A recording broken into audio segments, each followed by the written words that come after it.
So ito yung mulberry ko dati. Tinusok lang. Ano. Harvest time na pala ng mulberry ngayon kasi maulan. Yun, naging puno na siya. Ang laki na. So ano itong mulberry na to kasi maliliit lang variety niya. Nakikita nyo maliit lang yung bunga. Yan, nangingi tayo ng cutting kay Brother Oscar Tolentino sa kay Insan Sharing. Yan. So ito lang naman bunga niyan, maliit lang. Hindi kagaya ng talagang yung variety niya malaki. So against the lights tayo. Iyan, makikita nyo liit lang. So pagkakuha rekta bunganga na, di ba? Patatagalin pa ba natin? Wala nang gas-ugas yan, nature. Bali na lang kung may langgam.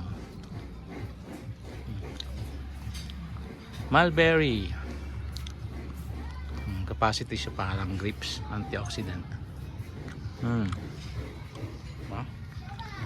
Taas baba may bunga. Nalimutan nating manghingi ng cutting kay Dayo sa Marinduque, kaya at least meron pa. From purpose lang dati natin dito, pangkain lang ng rabbit pagkain ng rabbit yung dahon. And then pwede nating ilagay yung yung dahon pang naman, mulberry tea. So mulberry tea para sa mga naman matataas ang sugar. So pababa ng sugar yan. Balit lang nyo pero quality. So kuhain nyo lang yung mga itim kasi pag hindi pa siya hinog yan, mga ganyan pa lang pink, maasim naman yan sobra. Pagkaganto na mga itim na siya yung sinog na siya, tamis naman. Ganito yung mga pula pwede na pero maasim pa rin yan. O kuhain nyo lang talaga may medyo violet yan.